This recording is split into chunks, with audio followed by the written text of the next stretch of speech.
श्रीमन्महागणाधिपते नमः। श्रीउमामहेश्वराभ्यां नमः। श्रीसीतारामचन्द्राभ्यां नमः।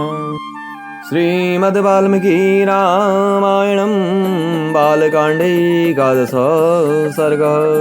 भूय एवि राजेन्द्र शृणु मे वचनं हितं यथा सदैव प्रवरः कथयामास बुद्धिमान।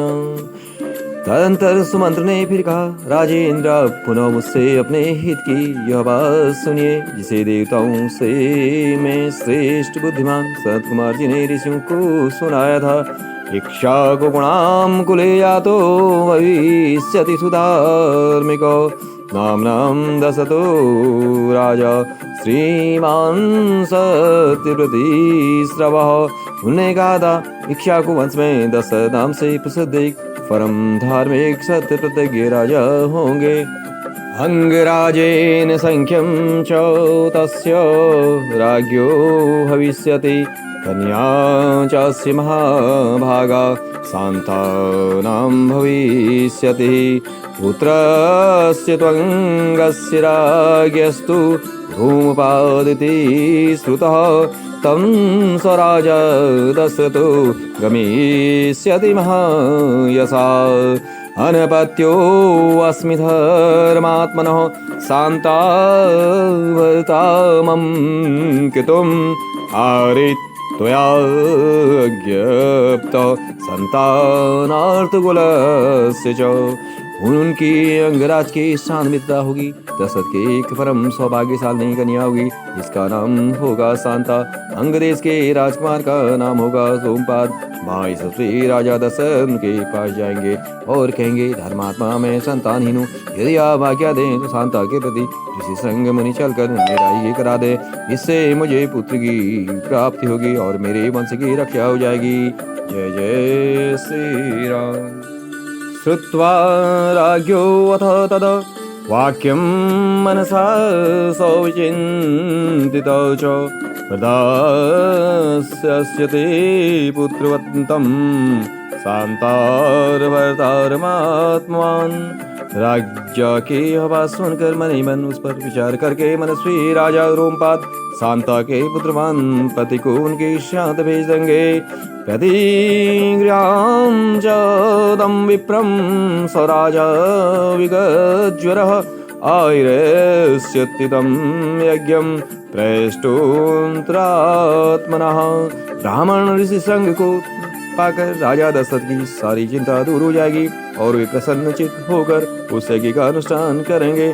तम च राजा दशरथो यशस्कामौक्ताञ्जलिः ऋषि श्रृंगम द्विजश्रेष्ठं वरिष्यस्य धर्मवितः।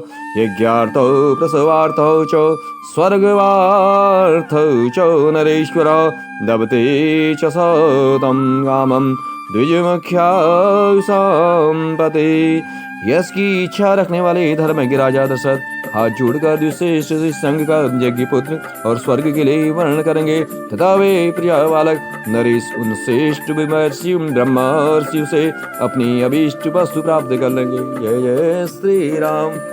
पुत्राश्चास्य भविष्यन्ति चत्वारो अमेद्विक्रमः वंश प्रतिष्ठाकरा सर्वभूतेषु विश्रुतः। राजा के 4 पुत्र होंगे जो प्रेमयी पराक्रमी वंश की मर्यादा बढ़ाने वाले सर्वत्र विख्यात होंगे। एवं सदैव प्रवरः पूर्व कथितवान् कथामह सनत कुमारो भगवान पुरा देव युगे प्रभु। महाराज पहले सतयुग में शक्तिशाली देव प्रवर भगवान सनत कुमार जी ने ऋषियों के समक्ष ऐसी कथा कही थी।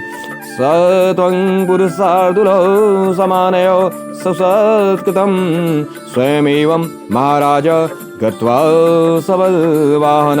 पुरुष सिंह महाराज इसलिए आप स्वयं ही सेना और सवारियों के शान अंग्रेज में जाकर मुनि कुमार ऋषि संघ को सत्कार पूर्वक यहाँ ले आइए।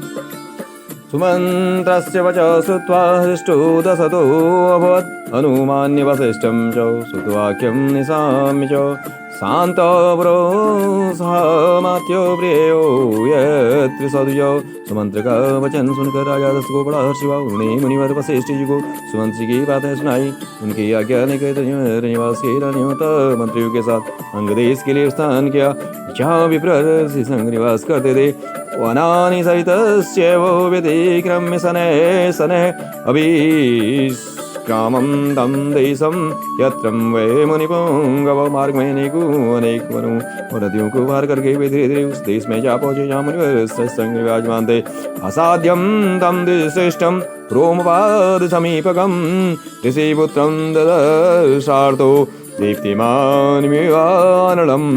वहाँ पहुँचते हुए उन्हें द्विश्रेष्ठ ऋषि संग रोमपाद के पास ही बैठे दिखाई दिए। वे श्री सुकुमार पिंजरे अग्नि के समान तेजी जान पड़ते थे।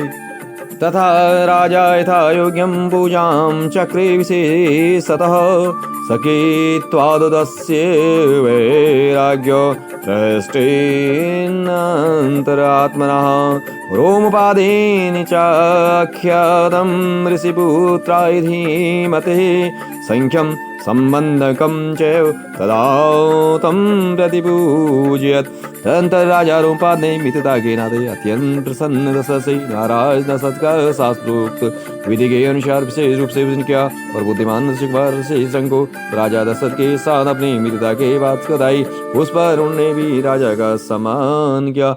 एवं सुसत्कृतस्तेनं सहोषिस्त्वा नरसभा सप्ताष्टदिवसान् राजा राजानं मृदं ब्रवीत। शान्ता तं सुता राजन् सवर्ता विशाम्पते मदीयं नगरं यातु कार्यं हे मदयोद्यतम्। इस प्रकार भली भांति आदर सत्कार पाकर नवश्रेष्ठ राजा दशरथ रोमपाद के साथ वहाँ 7-8 दिनों तक रहे। इसके बाद वे अंगराज से बोले, प्रिया बालक नरेश, तुम्हारी पुत्री शांता अपने पति के साथ मेरे नगर में पदार्पण करे, क्योंकि वहाँ एक महान आवश्यक कार्य उपस्थित हुआ था। जय श्री राम। तथेति राजा श्रुत्यं गमनं तस्य धीमतः वाच वचनं विप्र गच्छितं सभार्या ऋषिपुत्र प्रतिश्रुत्य तथेत्यां नृपं तदा। राजा रोमपाद ने बहुत अच्छा कहकर उन बुद्धिमान महर्षि का जाना स्वीकार कर लिया। इसी श्रृंग ने कहा, विप्र आप शांता के साथ महाराज दशरथ के यहाँ जाइए। राजा की आज्ञा पाकर उन ऋषिपुत्र ने तथा राजा दशरथ को अपने चलने की स्वीकृति दे दी। स नृपेणाम् अभ्यनुज्ञातः प्रेयो सह भार्या तावन् अन्योनाम् अंजलिं कृत्वा स्नेहान् शीलस्य चोरसा नंद तु दर्शतो रोमपादश्च वीर्यवान् तथा सुहृदम् आवृच्य प्रस्थितो रघुनंदन। राजा रोमपाद की अनुमति ऋषि श्रृंग ने पत्नी के साथ वहां से विस्तार किया। उस समय शक्तिशाली राजा रोमपाद और दशरथ ने एक दूसरे को हाथ जोड़कर स्नेह पूर्वक छाती से लगाया तथा अभिनंदन किया। फिर मित्र से विदा ली रघुनंदन दशरथ वहां से प्रस्थित हुए। जय जय श्री राम। पौरे सुप्रेष्यामास दूतानां वै शीघ्रगामिनः क्रेतां नगरं सर्वे क्षिप्रमेव स्वलङ्कृतं भूपितं सिक्तसाम्बुष्टं पताकाभिर्लङ्कृतं। उन्होंने पूर्ववासियों के पास अपने शीघ्रगामी दूत भेजे और कहलाया कि समस्त नगर को शीघ्र ही सुसज्जित किया जाए। सर्वत्र धूप की सुगंध फैले, नगर की सड़कों को झाड़ बहार कर उन पर पानी का छिड़काव कर दिया जाए तथा सारा नगर ध्वजा पताकों से अलंकृत हो। तथा पृष्ठो रास्ते श्रुत्वा राजानां नागतं ततो चक्रुस् ततो सर्व राज्ञा यत् प्रशिक्षितं। तथा राजा का आगमन सुनकर प्रवासी बड़े प्रसन्न हुए। महाराज ने उनके लिए जो संदेश भेजा था उसका उन्होंने उस समय पूर्ण रूप से पालन किया। ततः स्वलङ्कृतं राजा नगरं प्रविशे सः शङ्खं दुन्दुकी विनेन्द्रार्धं पुरस्कृत्वा विवशवम्। तदंतर राजा दशरथ ने शंकर दुंदुभी आदि वाद्यों की ध्वनि के शांत विप्रवर इसी रंग को आगे करके अपने सजे सजाए नगर में प्रवेश किया। ततः प्रमुदिता सर्वे दृष्ट्वा वै नागरादुयं प्रेष्यमानं सुतत्कृत्यं नरेन्द्रेणेन्द्रकर्मणः यथा दिवि सुरेन्द्रेण सहस्राक्षेण काश्यपम्। उन द्विज कुमार का दर्शन करके सभी नगर निवासी बहुत प्रसन्न हुए। उन्होंने इंद्र के श्यमान पराक्रमी नरेंद्र दशरथ के शांत पुरी में प्रवेश करते हुए ऋषि संघ का उसी प्रकार सत्कार किया जैसे देवताओं ने स्वर्ग में सहस्त्राक्ष इंद्र के शांत प्रवेश करते हुए कश्यप नंदन वामन जी का समादर किया था। अंतःपुरं प्रवेश्य नैनं पूजां कृत्वा च शाश्वता कृतं कृत्यं ददात्मानं मेने तस्योपावनात्। ऋषि को अंतःपुर में ले जाकर राजा ने दर्शन शास्त्र विधि के अनुसार उनका पूजन किया। उनके निकट आ जाने से अपने को कृत्य कृत्य माना।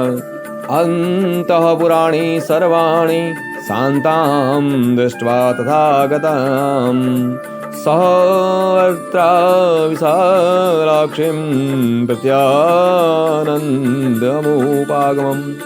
विशाल लूष्णा शांता को इस प्रकार अपने पति के साथ उपस्थित देख अंतःपुर के सभी रानी को बड़ी प्रसन्नता हुई। वे आनंद मग्न हो गई।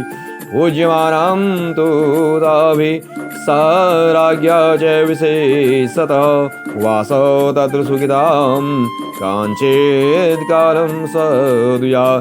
शांता भी उन रानियों से तथा विशेषतः महाराज दशरथ के द्वारा आदर सत्कार पाकर वहाँ कुछ काल तक अपने पति विप्रवर ऋषरंग के शान बड़े सुख से रही। जय जय श्री। इतिहासे श्रीमद् रामायणे वाल्मीकि आदि काव्ये बालकांडे एकादश सर्ग। इस प्रकार श्री वाल्मीकि निर्मित रामायण आदि काव्य के बालकांड में 11वां सर्ग पूरा हुआ। जय जय श्री राम, जय जय श्री राम, जय जय श्री राम।